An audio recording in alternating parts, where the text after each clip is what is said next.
And now it should work. Hopefully. We'll see how it goes. Let me look it up on my phone and see if it's popping up.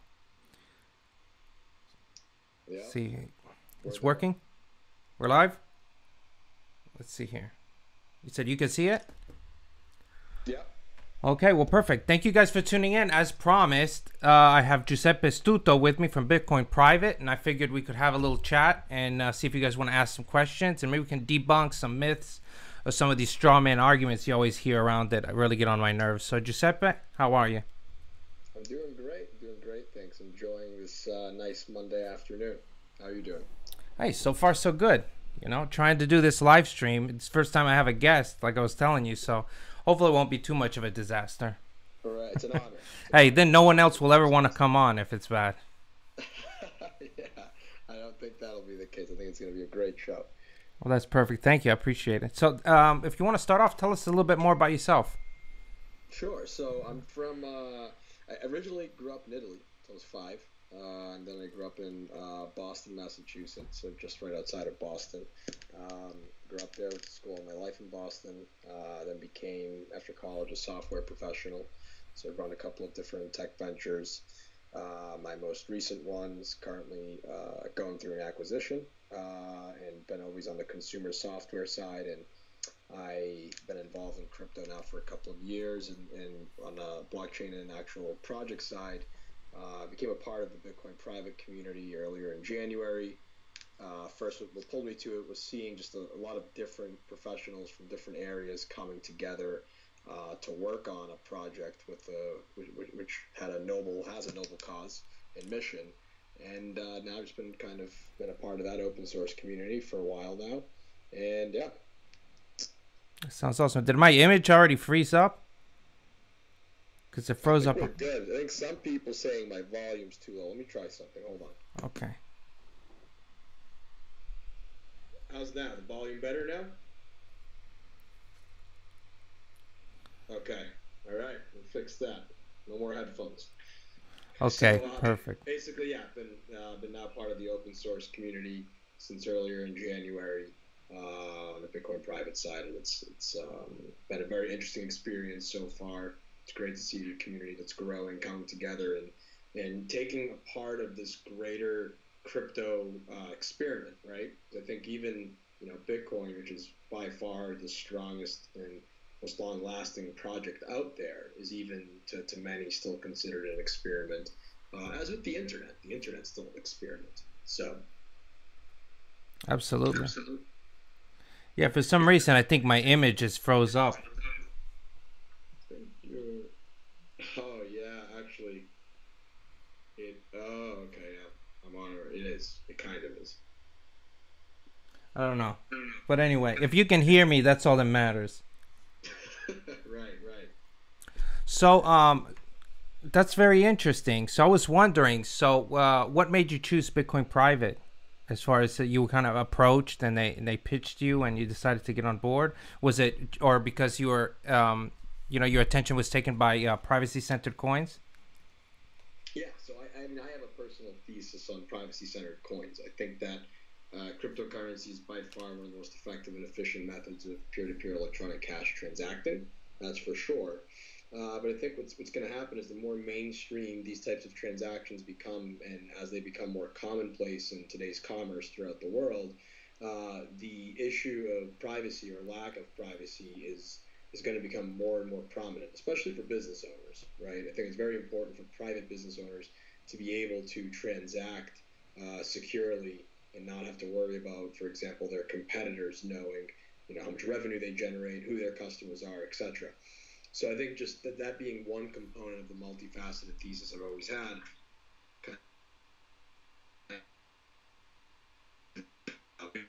thesis come about. I think it was announced in mid-December, and I started following it. And then come mid-January, just learning more and more about it, decided to see how I could contribute value. Joined in, and then as I saw more and more of the community growing and the potential to build a very large ecosystem, I thought it would be a good idea to just become more and more of a contributor. And that's kind of what's happened with many people. Like any open source project, you start contributing a little bit, and then it becomes a little more and more. Absolutely. Yeah. I think cryptocurrency has that effect on people. You can't just invest. Next thing you know, it's overtaking your whole life and it becomes like your sole purpose. I know that's happened with me, and I'm very happy of where it's led me. So another question: what, as far as like the privacy feature of Bitcoin Private, how do you feel it differs in actual technology with other coins, like say competitors like Monero, or I mean, there's tons of privacy-centered coins. Sure. So it's twofold, right? So some, depending on which coins you compare it to, there's the kind of the zero knowledge proofs aspect. So Bitcoin Private centered on what Zcash really brought to market, which is zero knowledge proofs. What we like to think of as the only mathematically backed method of privacy, 100% mathematically backed, when you compare it to some of the other privacy solutions out there. Then when you compare it to Zcash, for example, one can argue, well, it's the same privacy technology, so how do you differentiate there? Well, on the privacy, on the shielded transaction side, we don't. Today we don't. But I think the way we do differentiate is the approach and the ecosystem that we're building. I think Zcash has proven to build the most robust privacy technology out there, in our opinion, or at least I can speak for myself in my opinion.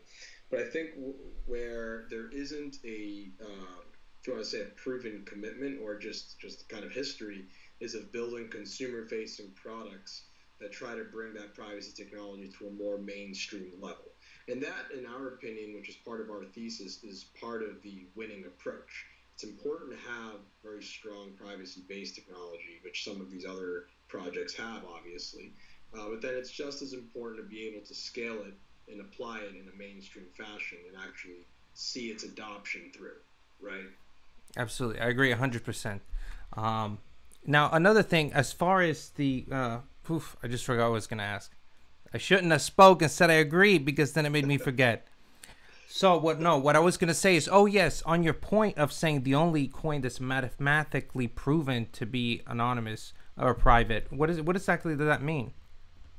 So zero knowledge proofs technology is the only one really out there that is backed mathematically in the way the joint split and the actual protocol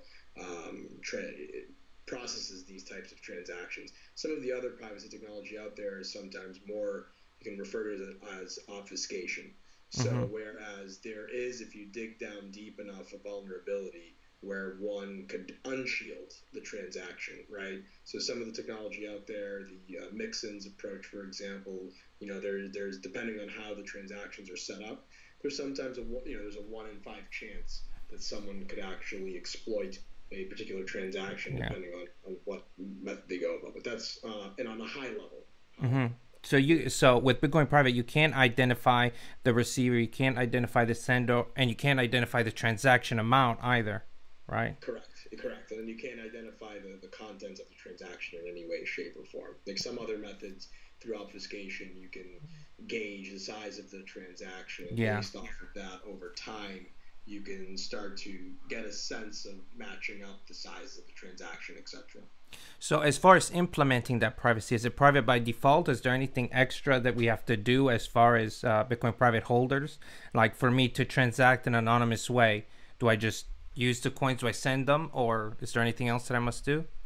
Sure. So today it's not default. The shielded transactions are not default. So to answer your question, one of your first questions there, yes, there are some improvements that need to be made. So one thing we're waiting for to make these transactions default is the new sapling upgrade that's going to come from the Zcash team. That will allow for shielded transactions to be up to 10 times faster. They'll be able to be processed much faster, and for example, mobile transactions will actually become more intuitive, right? Like right now, processing a shielded transaction on a mobile device really isn't too intuitive or pragmatic. And as that becomes more and more possible and realistic at a mainstream scale, we'll move to make these wallets that the open source community build, and that's actually in our roadmap for later this year. But your second question, in order to send a shielded transaction, you would send it from your Z wallet, essentially your B wallet, I should say, which would account for the shielded.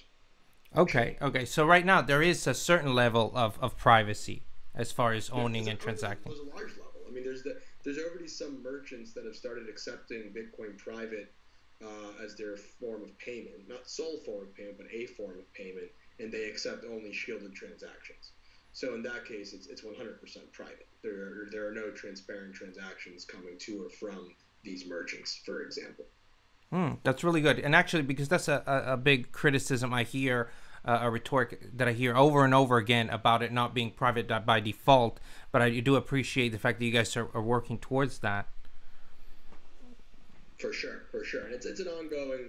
It's going to continue to be an ongoing effort in continuing to make shielded transactions more and more the larger proportion of the ones that are out there. But the good part is it's a fairly new project, new blockchain, launched on March 2nd, and by making default shielded transactions default by later this year, it'll still be early enough in the project's history and maturity where it won't have much of an impact on the ultimate privacy of the said network. Mm-hmm. That's awesome. So as far as the actual split that you guys had, the fork. So what happened with that? How come it was delayed? I heard a lot of different theories, but I was always wondering what happened as far as the delay that it took an extra month. Sure. So a few things I would say went into it. I mean, everyone was pretty ambitious on trying to get the fork out there immediately. From a development standpoint, everyone likes to think that forks are very simple. I mean, the act of forking code, creating a new repository, sure. I mean, that's not the most complicated thing in the world. But then as you start to customize for the particular chain and you start to get all the infrastructure going up, etc., you want to make sure that you can have a very successful mainnet launch. And you only get one shot at that. I mean, you can have multiple shots at it, but it would be pretty catastrophic and disastrous depending on how you look at it. Then there's also the aspect of making sure that all stakeholders in a particular ecosystem are prepared and ready.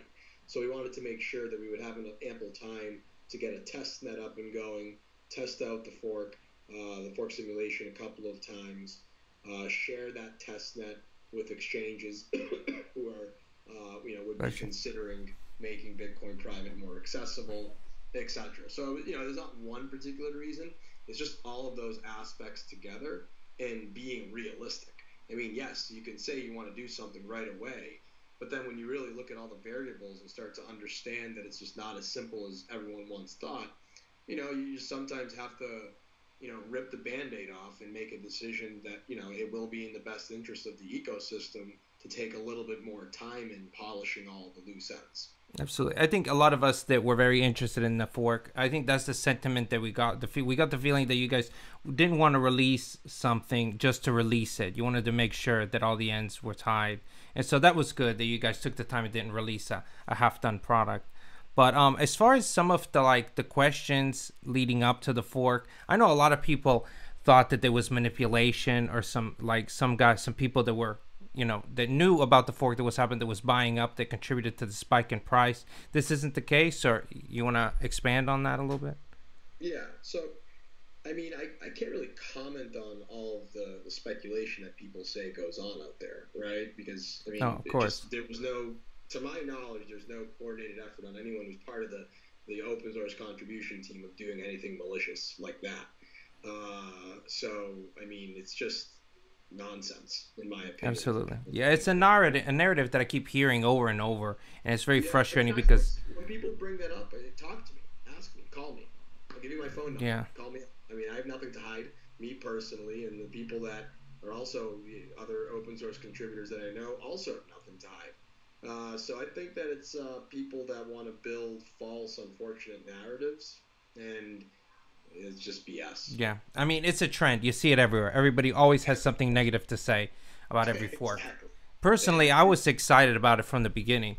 Yeah, and the thing is, too, is I think also, and I don't blame I blame anyone who wants to make stuff up that, makes anyone else look bad when it's not true. Concept of a fork, right? Because prior to Bitcoin private, let's look at the forks we had, right? I don't want to talk negatively about any of them, but the far majority, and some can argue all of them, really didn't serve too much of a longer term or don't serve too much of a longer term purpose You look at the development activity; it's not really vibrant at all. So there's a bad name out there for forks, and in some cases, I don't blame people for coming to those conclusions. Um, but I think that if you just look at the facts surrounding Bitcoin Private, it's an active development community. There's active development, and it's nothing like the other forks, in my opinion. Oh, absolutely. So as far as like the timeline, how did the process of you guys deciding to do the fork and the timeline and how that kind of went about? Can you tell me a little bit? I've always been curious because I started hearing like on the Twitter, it started up I think at the beginning of December. I heard some comments about possibly making it happen, and maybe it was the response from the community that seemed so engaged and excited about it. But I was always curious how exactly that kind of took place, Sure. like So, whose ideas it was and how did it go from there. yeah, well, I think the idea came from Rhett, right? I mean, from as far as I'm concerned, I believe the fork was proposed in mid-December on Twitter by Rhett, and he threw Mm-hmm. out a poll or something, and then he held a few YouTube video meetings or something like that. I didn't join the open source contribution team until about early to mid January, early Oh, January. okay. So I didn't join the open source contribution team until about 3 weeks after that announcement. The far majority, I think 99% of the people working on the project didn't join until around the time that I joined. So, the people like Rhett, for example, who announced it in mid-December, and there were a few other people who may have been a part of the open source contribution team. They're no longer active contributors. Okay. So, um, so I mean, I think that, but to answer your question, the concept came from Red, and then the community came about and started to grow and form itself over the subsequent following several weeks, and then people just came to kind of decisions along the way in a consensus type fashion in terms of when should we actually propose launching the main net, etc. So you said a lot of the original people are no longer part of the team or not active in the development? Yeah. Can you hear me, by the way? Yeah, yeah. I'm sorry. You just broke up for a little while, but I can hear you Oh, fine. sorry about that. So, no. So, some of the people, well, most of the people who were around right around the announcement time weren't, like Rhett, for example, may only did a little bit at the time, and most of the people who are actually make up the contribution team today didn't join for 2 or 3 weeks after the announcement. So, I guess that yes, in some ways, the Rets of the world aren't really too actively involved anymore. And instead, it's actually the people who have really been doing everything along the way that people don't, stop to think about all the time. Everyone thinks it was just Red. Hmm. It's not. I mean, even he says it. It's not the case. It's a bunch of other people that joined to form this community and actually do everything. Absolutely.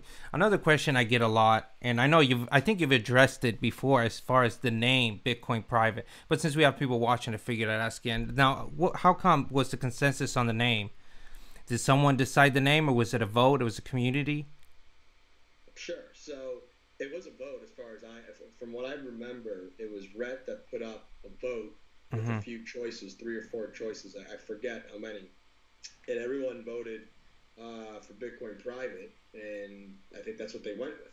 The Absolutely. name was already decided by the time I joined, and the reason why that name in particular was proposed, though, from what I have come to learn, is that you have kind of like going back to what I was saying earlier, you have some of the best privacy technology out there at the protocol level, but mainstream adoption is not yet proven. And we believe that the Bitcoin community, and what it stands for, has demonstrated the best possible level of mainstream adoption. So we would want to bring the said privacy technology to the largest mainstream community out there, being that of Bitcoin. So we see ourselves as being more of a complement to it. Some people will compare us to some of the other forks that are trying to displace Bitcoin, but Bitcoin Private is not trying to do that at all. Yeah. At least you guys brought something new to the table, something more drastic, the privacy centered aspect of it. It's a big jump from comparing it to other forks. They don't really bring a whole lot of new technology. I always thought as soon as I heard of ZCL and Bitcoin together, or Z Classic that is, I immediately thought it was a great idea. And so I can understand bringing that from a marketing standpoint, the branding, bring it over because technology is there. So why wouldn't you want that recognition? People Sure. always think as a negative thing, and I don't know Sure. why. I think as long as it's done responsibly, right? I think that it's important to admit and acknowledge exactly what you're trying to do and be transparent. So, I think that there's some projects out there that try to say, oh, Bitcoin hasn't scaled well over the past 6, 8 months, therefore we have to replace it. That's it. It's no longer good. I think that those types of, narratives aren't really healthy for the ecosystem. But I think, when it comes to privacy, Bitcoin as Bitcoin developers in their roadmap, if you want to call it a roadmap, a little bit of roadmap, but they have enough on their plate in terms of making it more scalable as a cryptocurrency. And yes, there are some secondary consequences that come from some of their features. So some people can argue that Lightning Network not only improves scalability, but it also offers a privacy layer. But at the end of the day, it's not meant for that. It's meant for scalability first. And when it comes to software development and building a product, prioritizing the motivation of why something is being built is half the battle. Oh, yeah, I can imagine. So, as far as your role within the organization with Bitcoin Private, what does your typical day look like, and what kind of contributions do you do to the project? Sure. So, I mean, it's kind of we're kind of all. I mean, me personally, it's kind of evolved. In the beginning, it was more on the community and marketing end, but since then, it's kind of evolved into touching many different aspects of the open source community. Really depends on what's kind of the priority for a particular period of time and who can contribute to what. In terms of where I contribute on the community management and growth side, and then also on the kind of consumer facing product side and helping out there, more from a strategy standpoint, from to the extent that I can help out on the partnership side for the open source community. Then also various different layers of decision making, even for some of more of the when possible, kind of chiming in on the protocol side. It sounds good. And I saw something you just launched a startup called FAM. Was that is that the case? If you want, you can plug that. I thought it was pretty interesting. It's a Oh yeah. messaging app. Oh yeah, yeah. So actually, yeah, that company was founded a while ago. So that was I founded that along with two of my co-founders back in early 2014. The company rebranded to FAM, and it was the first ever group video uh, software for iMessage. And actually, that particular company is currently going through an acquisition. Okay, yeah, that sounds really interesting. I saw that. Yeah, It looks like you got a lot on your plate. yeah, So I yeah, yeah. appreciate And everything you it was do. it was very interesting for sure, though. I mean, it grew to in a year's time, it grew to over 6 million users. So it was a very high impactful product. But that's currently can't comment too much on the acquisition as it's all confidential at this point. But eventually, the details will. Okay, Yeah. interesting, interesting. So as far as like important dates in the future for Bitcoin Private, anything you guys got, like something you want to tell me, like a conference or anything, like you guys are going to be a consensus? Who knows? Anything Sure. important So that we should keep in mind? yeah. So I mean, I would there's a lot of things. I mean, there's the rebasing from a technical standpoint, which is kind of to take a step back. We want to start becoming more and more of a true decentralized open source project, right? So one thing we did recently was from the website we stripped any leads titles or head titles, stuff like that, because that's just not what we believe in. We believe it's if we want to mirror some of the most successful open source projects out there, you look at Bitcoin for example, and you're either a contributor or a maintainer. That's it. And I think that we want to start mirroring more and more of that. So with that said, though, from marketing stuff in terms of showing up at different conferences, etc., we always encourage people from the community to go to these conferences and help raise awareness to Bitcoin Private's open source development and project in general and all the products that are coming out there. I mean, I myself personally, I won't be at consensus, but I do know there's probably a few members of the kind of the greater network that's going to be there. In terms of specific dates or interesting things that are coming, big deal. So rebasing to Bitcoin's code as our base instead of the ZK protocol. So that'll be pretty big, and I think we believe it'll make development a lot more streamlined as we move forward. Then later this year, we're going to be through that rebase adding some major upgrades to the transparent chain. On the shielded side, we'll be making it more intuitive by creating some products that leverage shielded transactions more on the consumer-facing side to actually allow vendors, merchants and vendors, and even consumers to be able to transact a lot more seamlessly with shielded transactions. So it's really, we have a pretty big roadmap. I think relative to some other projects, we believe it's pretty robust, that we posted to Twitter, I believe in late April. So that's available for everyone to check out. And quarter 3, quarter 4 this year, I think the open source community has some pretty interesting stuff going out there. That's very interesting. Yeah, I'm going to be speaking at a conference that they're organizing in Pittsburgh. I think it's called Crypto Watch. It's still in the development, so maybe you could make it down there. You never know. It's not too far, Pittsburgh. That's true. Yeah, I'll have to make it an effort to come by. So one thing. So what did you think about this Verge business and their partnerships? So it's an interesting question. So I think any partnership that shows the utility of cryptocurrency for commercial use is great for the space in general. In terms of the particular partnership and how they did it, I mean, we hear it was expensive.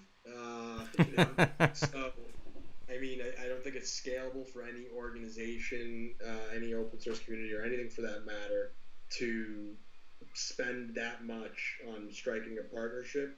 But in terms of the partnership itself, though, I think it's healthy for the industry. I think we'll be seeing more and more of those, not even just with Verge, but with many different projects. Yeah.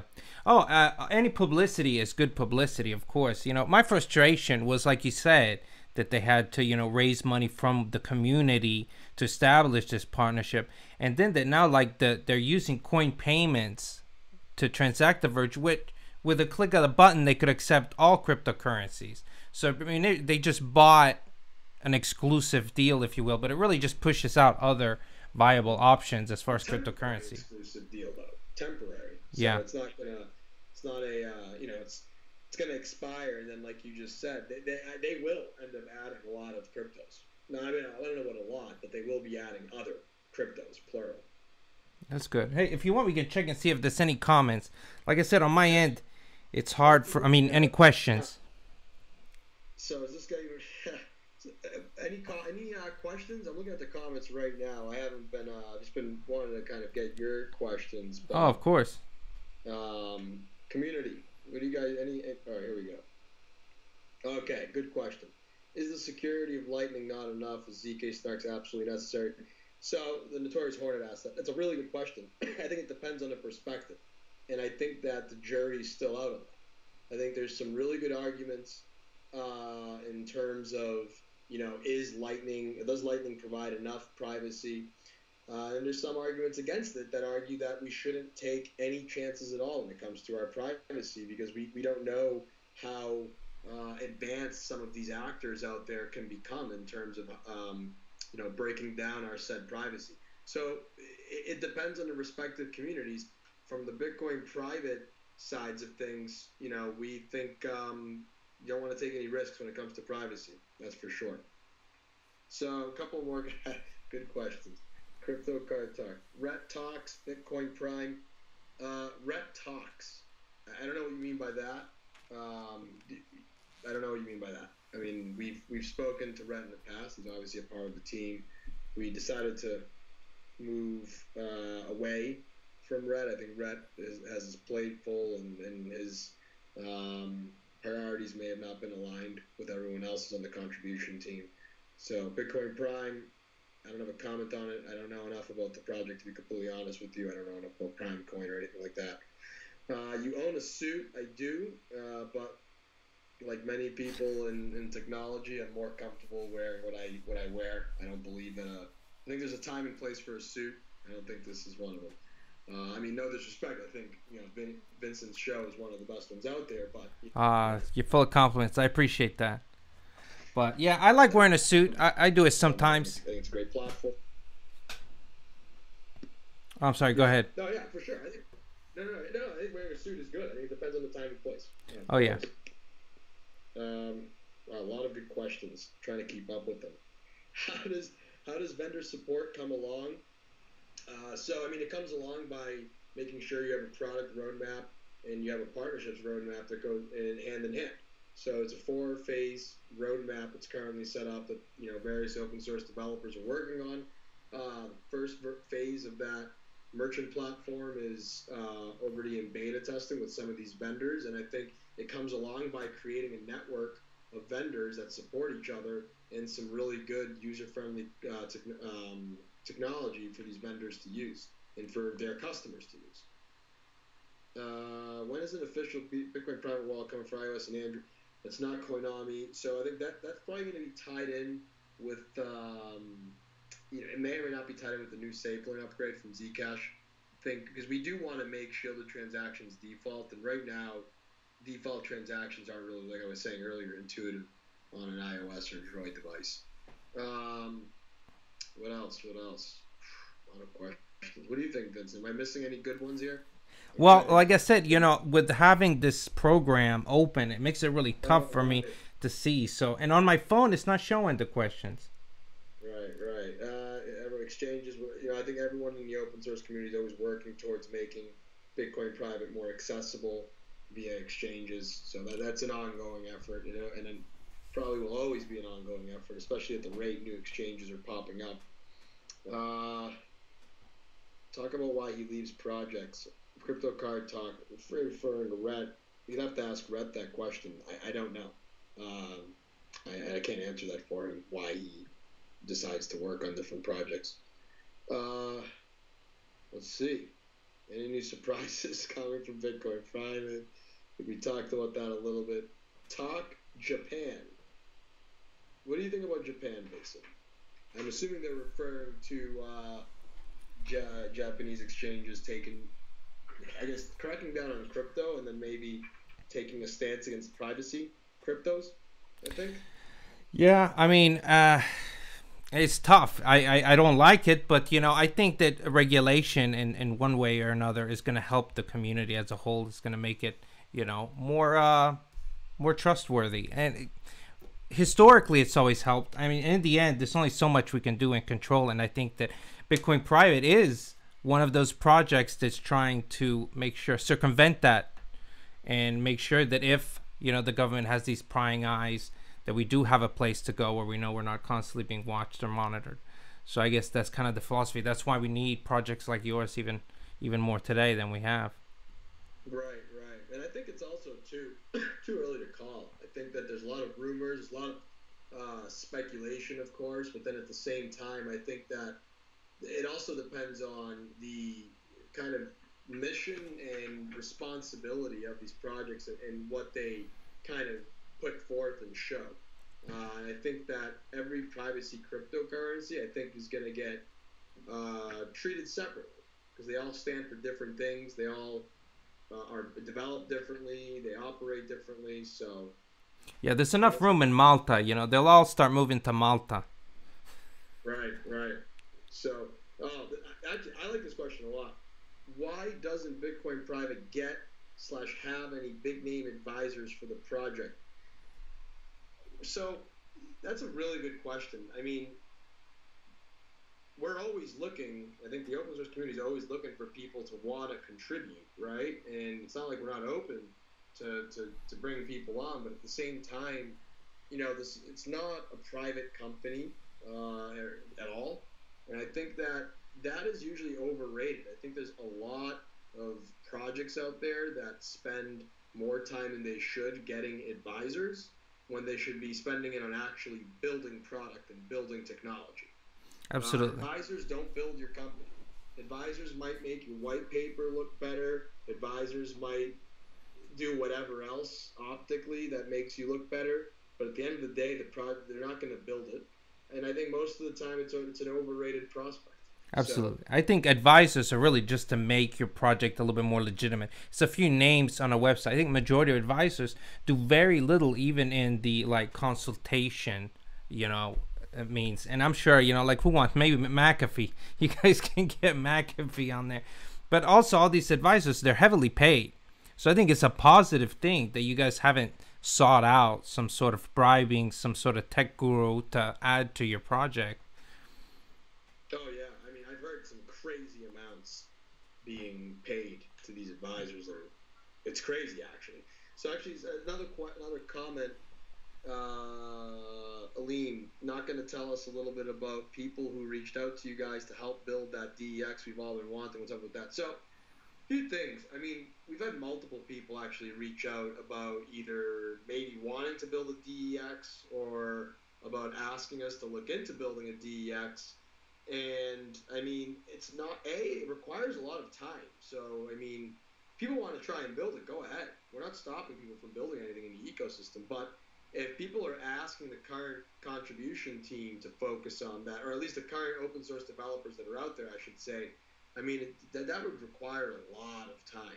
And it's not like that people aren't willing to put in that time, but there's a pretty robust roadmap and other things that we think are higher priority. At least the current open source developers. There's open source developers everywhere. And I think that that's something more in 2019, realistically speaking. But if people want to try and build it, go ahead. It's a very interesting idea. I think it would complement Bitcoin Private a lot. But like you said, I mean, in the end, there's a lot of priorities, and I think focusing on the like kind of private by default aspect of the coin is more of something that should be focused on prior to like enabling a DEX. Right. I agree. I agree. I think focus and kind of sticking to certain priorities is extremely important. So.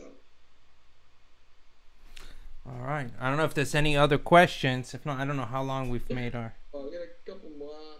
So why has Tidezen been MIA since post fork of Bitcoin Private? So I don't think he's been MIA. I think he's talked about Bitcoin Private on a few threads. He's brought Bitcoin Private. I think he had I didn't find out about it until after he did it. He hosted a Bitcoin Private meetup in San Diego or something.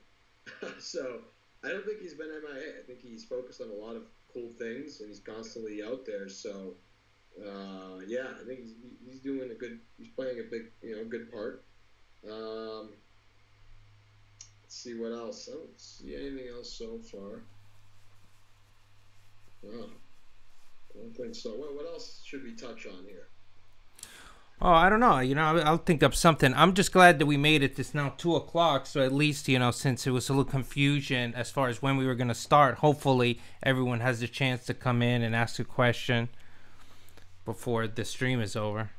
I totally agree. Oh, what is Jake's role? So Jake's also he's heavily integrated on the community side, and then also on the product and technology side. He helps assist the development team with staying organized and efficient and effective. How big is the Bitcoin private? I mean, it's big, very big. It's large. It's an open source developer community. It's not centralized. It's anyone can join the contribution team, really. So some estimates, it's over 100 to 150 people, with about half of those people being engineers, developers. What else? What other new questions? Yeah, because there's a couple of repeat ones, but.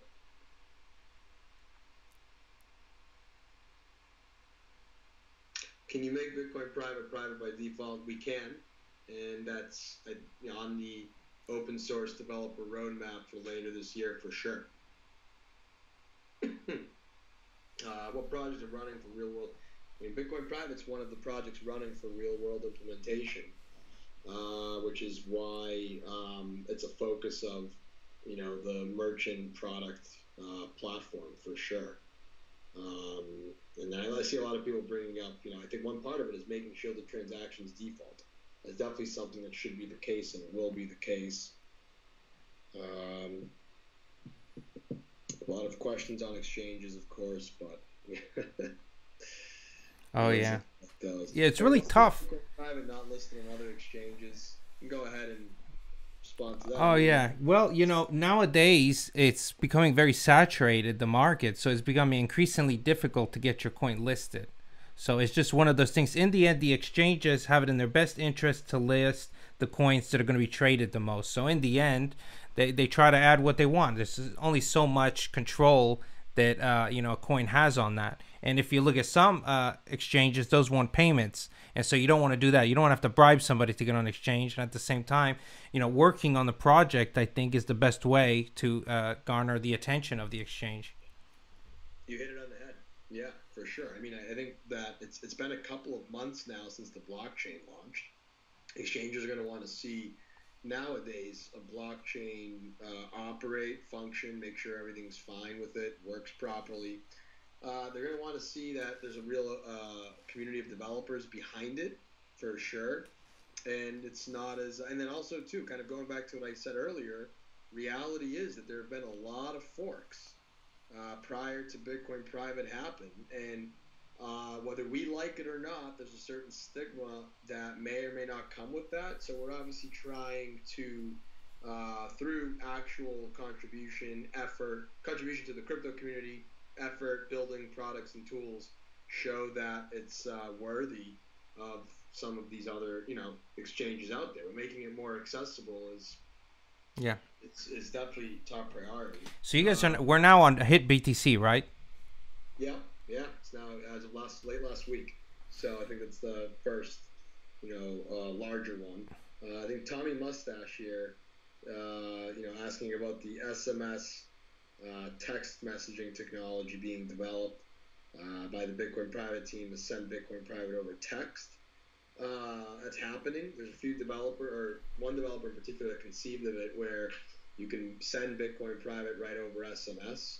It's definitely in the early stages still. There's obviously some concerns over security, as there would be with anything over SMS, but that's an example of a pretty strong consumer-facing product that could be in the work to help raise awareness to privacy technology. Let's see, what else? Will Bitcoin Private be at May 14th consensus? Maybe. I personally won't be there, but I know that there may be some members of the greater open source team that might be there. What about ASIC mining? Will you upgrade Bitcoin Private to be more ASIC resistant? That's been a hot topic lately. I think we posted earlier today that we built some code. We put some code together, and we have an upgrade ready to go if the community does agree through consensus that we want to move and become more and more ASIC resistant, of course, to the latest developments. As I said late last week when I was speaking to someone, I have my opinion, which is, you don't want any form of centralization to come to a decentralized project.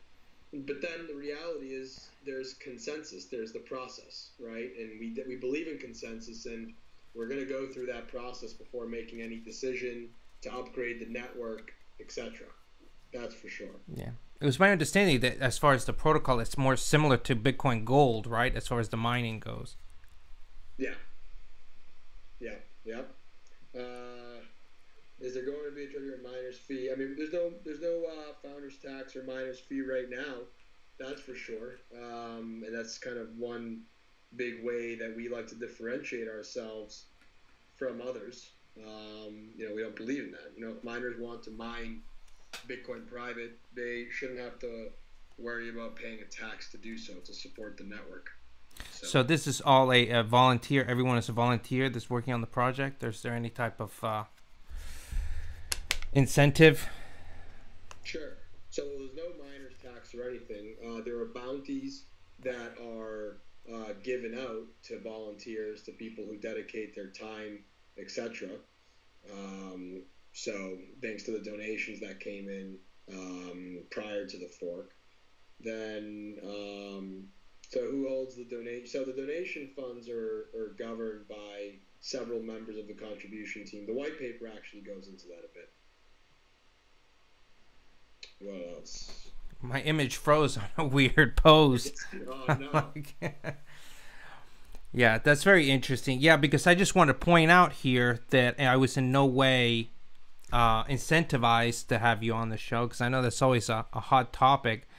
I think that the whole community it's very full of like conspiracy theories, well, or people that just want to see too much into every small action. I think that's how a lot of these rumors and straw man arguments start, is because people want to interpret certain things always in the most nefarious and negative way.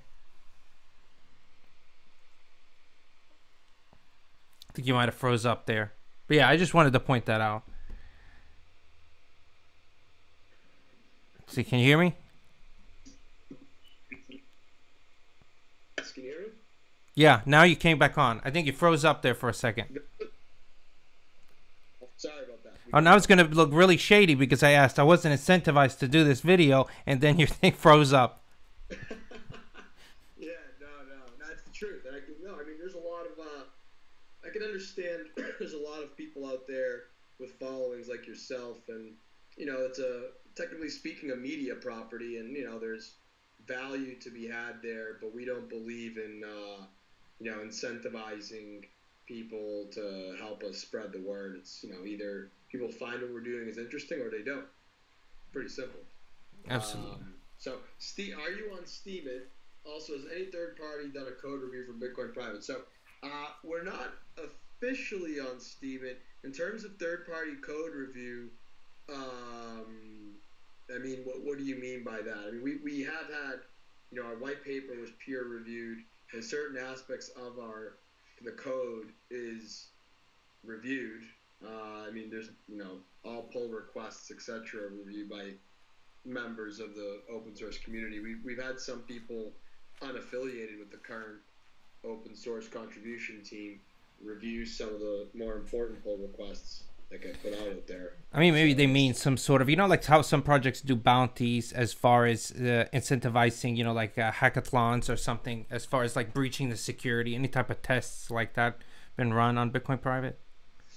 So those are more on a case-by-case basis. We're definitely big fans of, if there's something mission critical enough, a bounty is put out there.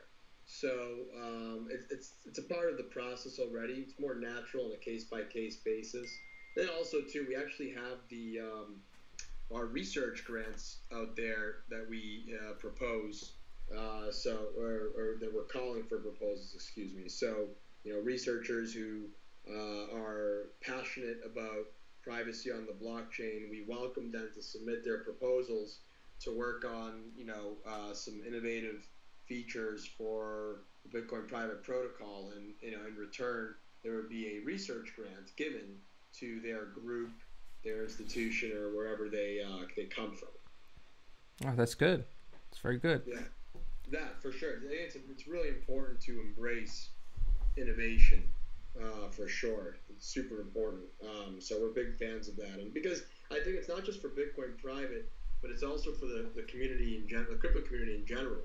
I said this before. I think it was when I was talking to Crypto Lark, and if you actually go talk to some of these researchers that run, their doctorate department at their university, etc., there's a small proportion of people who study, relevant topics to cryptography, etc., who are actually interested in blockchain technology today. So, we need to make sure as a community that all projects constantly think of innovative ways to draw in and embrace all of this talent that's out there. Because we're still in the nascent stages of crypto. And whether it's for Bitcoin private or any other project, it's all projects and all members of the ecosystems or respective ecosystems benefit from having more of these intelligent, passionate, ambitious people come into the community. Absolutely. So, are there any other projects that caught your eye? What are your other favorite cryptocurrencies that you might hold, if you can say? Yeah, I usually don't talk about that. I mean, I'm still, by and large, Bitcoin is I always say this over and over again. Bitcoin is the only project out there that has shown, long-term use, has shown that it works at scale. No other project can come close to that at all. But I think there's some interesting projects out there that are working on real-world utility. So I'm a big fan of you know, the way I would think about it and talk about it is, instead of talking about specific projects, I think any project that works on amplifying real world use is important right now. I think it's analogous to the internet days when the internet was coming out. We're kind of in the early '90s right now, where you can come up with concepts that may be interesting, but they may be kind of a little too far fetched right now, right? I think there's a lot of concepts in the internet days that were tried out in the early to mid '90s that failed, but then respawned 15, 20 years later and were very successful.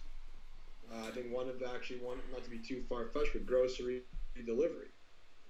There's a few different companies that tried that out in the '90s, raised plenty of capital, but failed. And now look, now 15 or 20 years later, actually, it's starting to catch on and become successful. And I think the same thing's going to happen with crypto, where there's with crypto, there's kind of the things that you need right now that are more probably on the protocol side to kind of like to facilitate transactions, etc.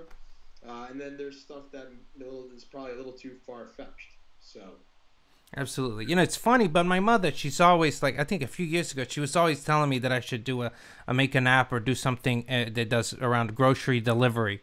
She's always gone on and on about it. I'm like, yeah, I know, Ma. I think other people got it. I don't know what at the time I was working on, but I was working on something else.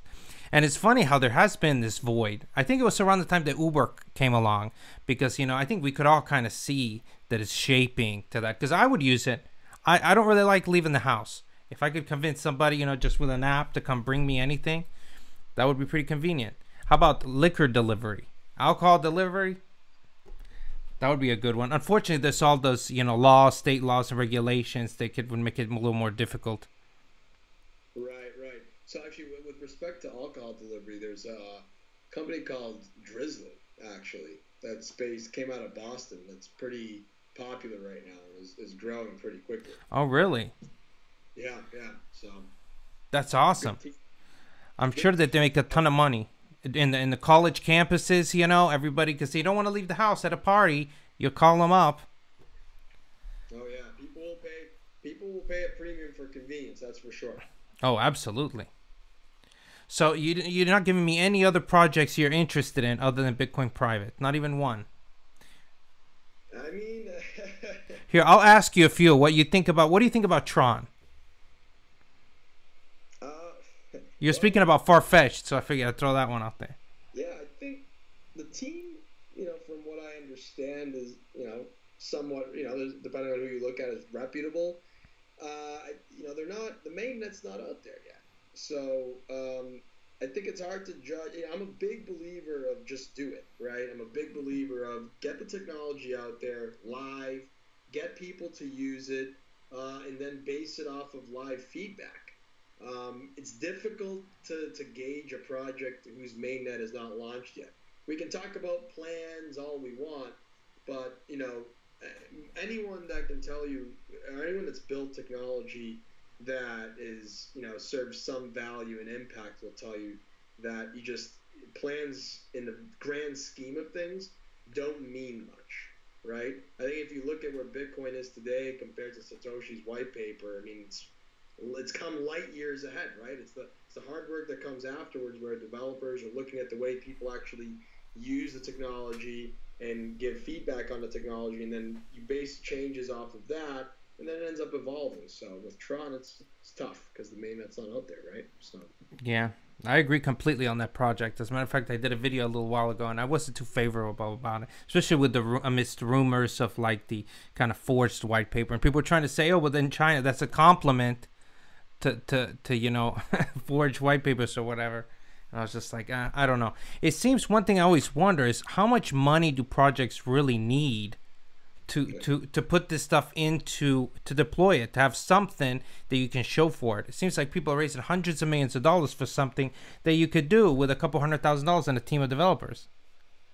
yeah, that's a good point. And I think once again, I always like to tie it back to the advent of the internet days, and it was the same thing, right? Where you have a lot of companies raising more money and more capital than they actually need, and it actually ends up making it really isn't a good thing, right? Because it actually hurts. I mean, we're not, those are private companies, but I guess in some cases, some of these projects, they're not all open source.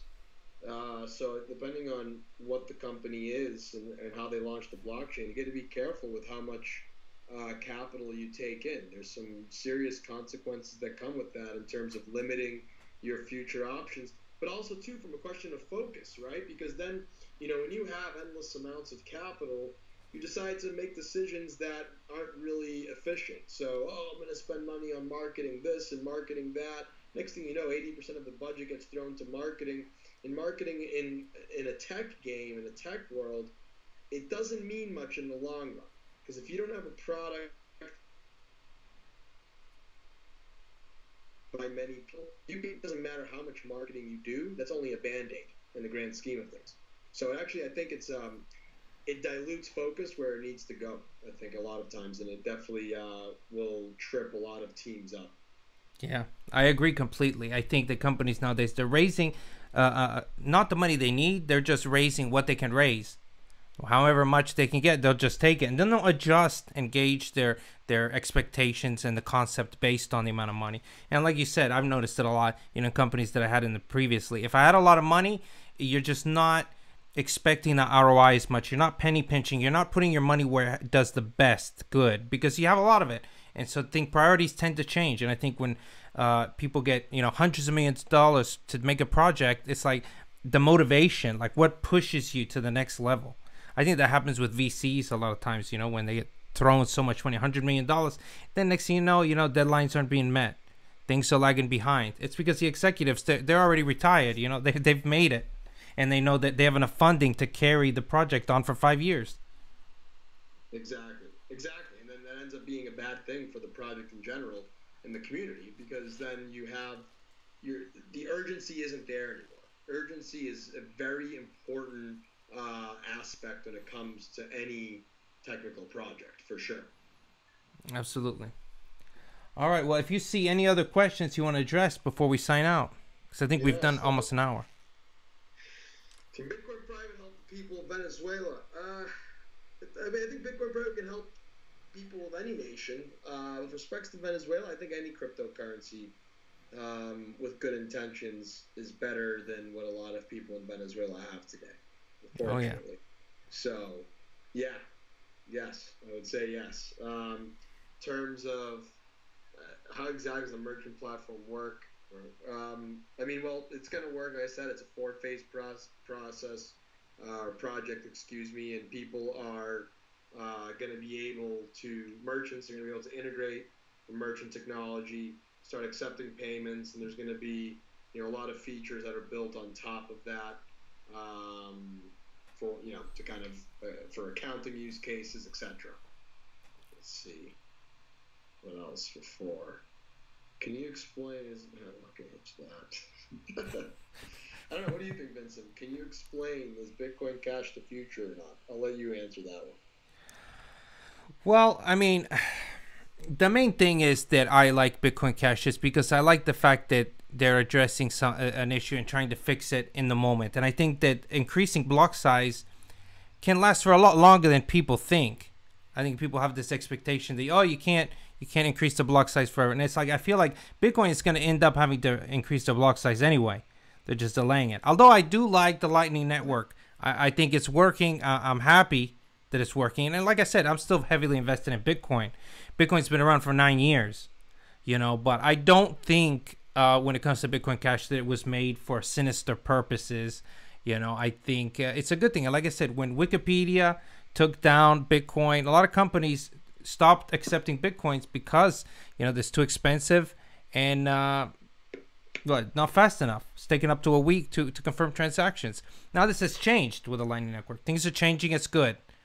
However, Bitcoin Cash has been doing well, and I hold some. So we'll see. We'll see how things play out. It's hard to compare it to something that's been around for 9 years and something that's new. And in the end, a lot of it's driven by sentiment. So the sentiment drives the market. So. Right. Yeah, I think I think that it comes down to you hit it on the head right there. Do you believe in bigger blocks or not? So, and I think time will tell. There's good arguments, for why they're really not necessary, etc. But in some people, there's arguments for why they are necessary. So, um, cool. Yeah. All right. Well, I think that's all. I mean, we can put. We've been going for almost an hour. Yeah. I appreciate you coming on. No, thanks for having me, Vincent. And anytime, happy to contribute however I can. If you ever need me for anything, or anyone, the Bitcoin private community, let us know. Happy Absolutely. To support, very positive people in the space. Absolutely. Anybody wants to follow, you're on Twitter, Giuseppe Astuto, not Astuto, Stuto. Stuto, exactly. Astuto means clever in Italian. Maybe that's where they took it. Yeah, yeah, right. At Stuto, at GSTUTO. Okay, well, thank you for coming on and giving me your time. I think you've given a lot of value to my followers and to everyone. And hopefully, I hope to see more and hear more about Bitcoin Private, because I'm very vested in the project. As you can imagine, I've covered it in many videos prior. So I'm glad I could have someone on that could explore the more technical side of things. Thank you. Yeah, for sure. Thank you, everyone, for the kind words and feedback. Good and bad feedback. We live in a world of feedback. We live in a world where we're not always going to hear things we want to hear. So I'm always open to it. And as everyone should be. All right. Okay. Thank you, everyone. Till next time. Yeah, everyone. Bye-bye. Let's see here.